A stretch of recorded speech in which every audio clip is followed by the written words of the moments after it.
and share.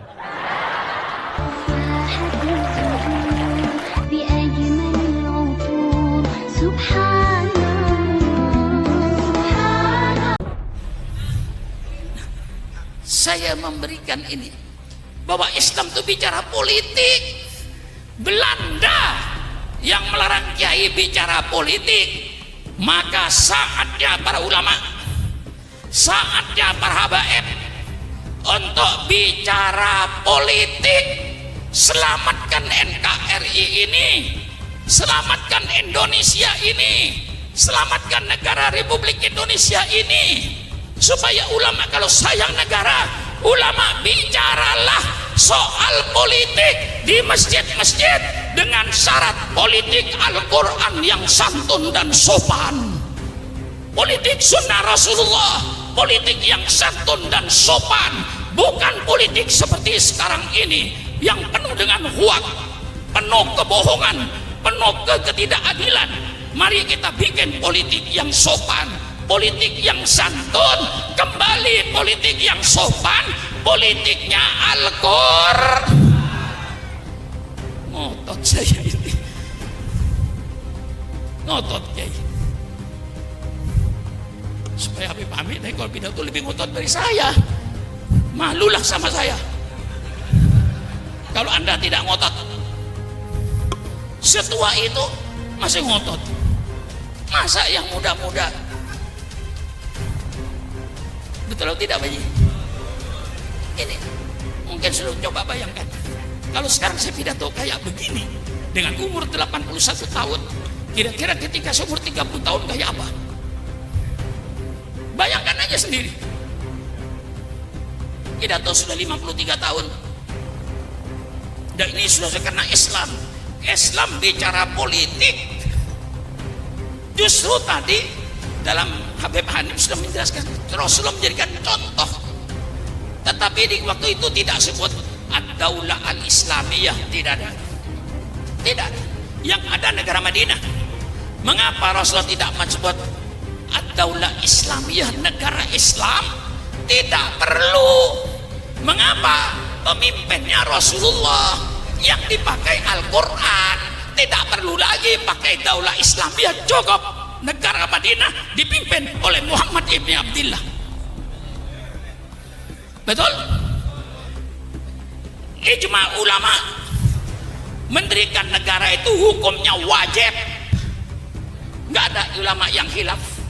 Persilakan baca kitab Al-Ahkam As-Sultaniyah, persilakan baca kitab Al-Ahkam As-Sultaniyah Imam Mawardi, Imam Abu Ya'la, persilakan baca kitab Ad-Daulah Al-Islah Siyasatuh Fiqhud Daulah yang disusun oleh Yusuf Qardawi, Profesor Dr. Yusuf Qardawi. Persilakan baca, walaupun dalam beberapa hal saya tidak sejalan, tapi ada yang saya sejalan, kitabnya Ibnu Taimiyah yang mana Fiqhus Siyasah. Di situ berbicara soal politik, maka dikatakan mendirikan negara hukumnya wajib. Tanpa negara, rakyat arogan, yang kaya menindas yang miskin, yang kuat menindas yang lemah, kedoliman akan merajalela, ketidakadilan akan merajalela. Maka perlu mendirikan satu negara seperti Rasulullah Sallallahu Alaihi Wasallam di Madinah. Anda jangan bicara di Indonesia pluralistik. Rasulullah pertama kali di Madinah mengabdi negara yang pluralistik. Di situ Yahudi, di situ Nasrani. Yahudinya saja yang ada mungkin ada 12 suku. Orang-orang Yahudi, orang-orang Nasrani, penyembah berhala. Rasulullah sebagai pemimpin negara, sebagai pemimpin negara, bagaimana menyatukan rakyat yang pluralistik? Itulah yang tadi disebut oleh Habib Hanif dengan piagam. Bukan piagam Jakarta ya, piagam Madinah, Sohifatul Madinah, tulisan aslinya itu piagam Madinah untuk mempersatukan mereka. Dengan cara apa? Ya banyak pasalnya, itu mungkin ada 25 pasal itu Habib kalau dibaca semua, tapi sambil intinya, substansinya. Orang Yahudi bebas dengan agama Yahudinya menjalankan agamanya, orang Kristen dibebaskan menjalankan agamanya. tidak diganggu. Mari kita bersaudara. Kalau ada musuh dari luar, kita bersatu antara Yahudi dengan Islam melawan musuh dari luar.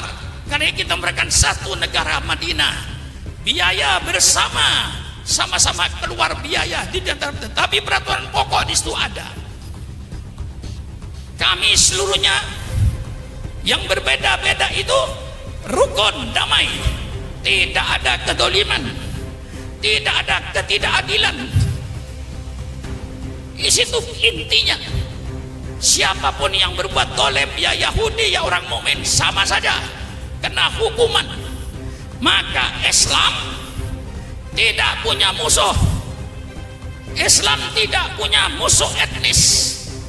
Orang Jawa bukan musuh Islam, orang Sunda bukan musuh Islam, orang Betawi bukan musuh Islam, orang Papua bukan musuh Islam, orang Bugis bukan musuh Islam. Seluruhnya kita satu bangsa, bangsa Indonesia. Islam tidak punya musuh agama. Islam tidak punya musuh etnis. Saya nyatakan musuh Islam. Terus apa tidak? Terus apa tidak? Musuh Islam bukan etnis. Musuh Islam bukan agama selain Islam. Musuh Islam bukan pemerintah. Musuh Islam adalah kedoliman. Musuh Islam adalah kemungkaran. Musuh Islam adalah ketidakadilan. Siapapun yang tidak adil, siapapun yang dolim, siapapun yang menganiaya, itulah musuhnya Islam yang harus kita lawan dengan radikal. Ini saya termasuk radikal. Saya tergantung Habib Ali. Siapa yang masuk radikal? Kalau saya berbicara berzina itu dosa besar, merusak tatanan keluarga, merusak tatanan keturunan. Ini dosa besar yang harus disiksa dan harus dilarang. Lalu pelacur berkata, oh ini Ustaz Surah Makmun, ini Ustaz radikal. Terima kasih.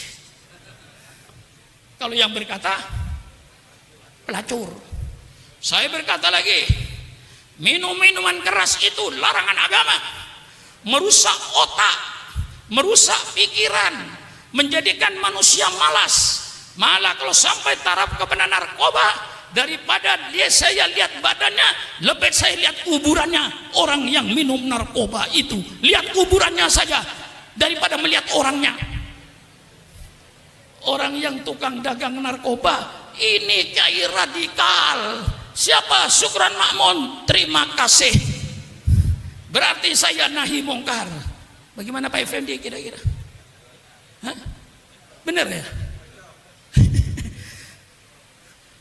Kalau pemain judi, main judi itu dilarang oleh agama karena tidak mendatangkan harta, malah menghabiskan harta. Mendidik manusia malas, hanya duduk di meja judi tiap hari. Kalau hartanya habis dia ngerampok, hartanya habis dia nyolong, dan seterusnya dan seterusnya. Maka penjudian adalah perbuatan yang dilarang oleh agama. Penjudi bilang, ini kiai yang radikal. Terima kasih penjudi. Bagaimana kira-kira? Kalau berkata saya radikal, Pak Effendi, saya tak pikir-pikir ini benar nggak saya radikal, salah. Kalau yang berkata radikal orang yang dolim, orang yang pengkhianat negara dikatakan seorang radikal, terima kasih. Berarti saya manusia yang amar ma'ruf nahi mungkar. Betul apa tidak? Betul apa tidak? Like and share.